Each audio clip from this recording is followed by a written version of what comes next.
12 साल हो गए, पूर्ण बहुमत की सरकार बना करके हिंदुओं ने दी। काहे के लिए दी थी? इसीलिए दी थी ना क्योंकि वक्तव्य दिया था ये गुलाबी रंग देख करके तुम्हारा कलेजा दहकता है कि नहीं, मेरा तो जलता है। तो हम लोगों ने सोचा कि ये व्यक्ति न्याय के साथ न्याय करेगा, हमारी माता की रक्षा करेगा।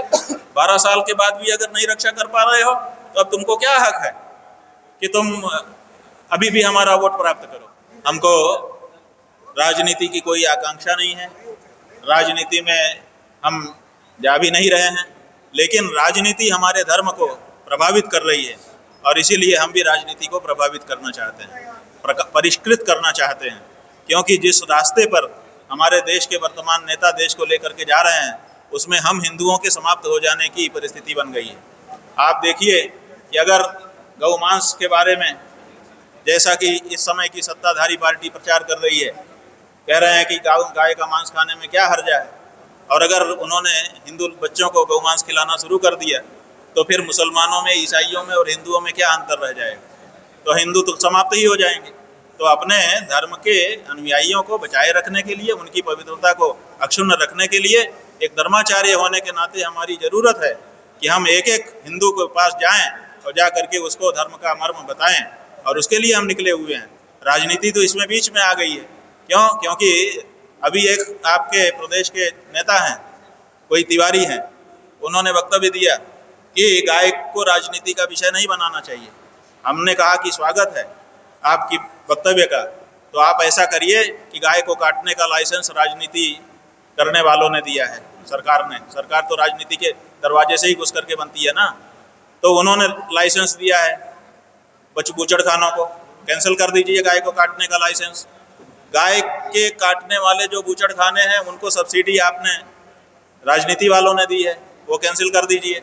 और इसी के साथ साथ गाय के बारे में जो हमारा अभिमत है उसको विद्यालयों में पढ़ाने से आपने मना कर दिया है कि नहीं पढ़ा सकते, तो उसको पढ़ाना शुरू करवा दीजिए।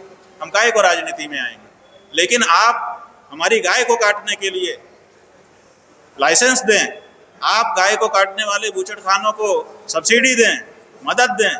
आप जब हमारा नौजवान साथी रात की नींद खराब करके जा करके गाय के ट्रक को पकड़े तो आप उसको गुंडा कहें, और गाय काटने वालों से चंदा लेकर के अपनी राजनीति करें, तब तो आप नहीं कहते कि राजनीति से गाय को दूर रखा जाना चाहिए।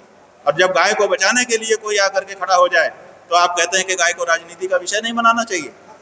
जब राजनीति ही हमारी गाय को काट रही है तो उस राजनीति को काटना हमारी ज़रूरत है कि नहीं? तो इसलिए हम जागरूक कर रहे हैं, और जागरूक करने का हमको अधिकार है।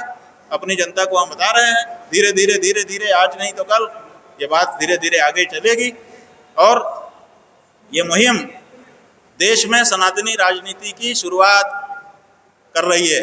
अब देश में एक सनातनी धारा बनेगी, क्योंकि हम राजनीतिक व्यक्ति नहीं हैं, नहीं तो हम एक सनातनी पार्टी बना देते।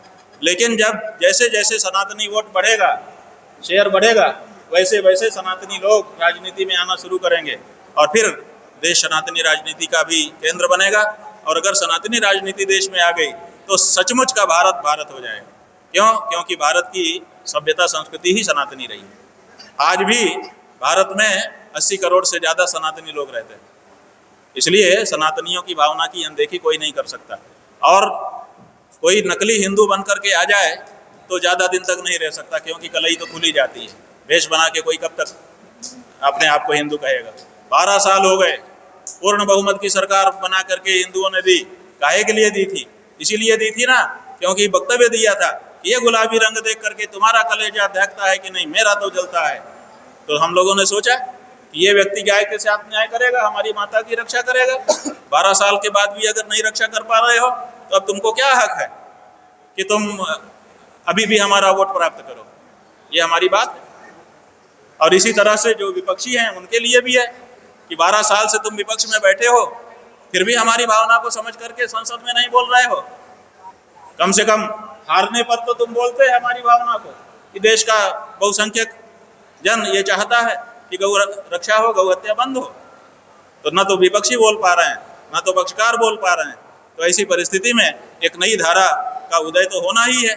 आज आप लोग भले मत समझो कि हम क्या कर रहे हैं, लेकिन इतिहास इस बात को बताएगा कि जब देश की राजनीति पथभ्रष्ट हो चुकी थी तो शंकराचार्य सामने आए थे और उन्होंने सनातनी राजनीति की भारत में शुरुआत की थी, जो आगे बढ़ती बढ़ती भारत की सत्ता पर कल को पहुंचेगी।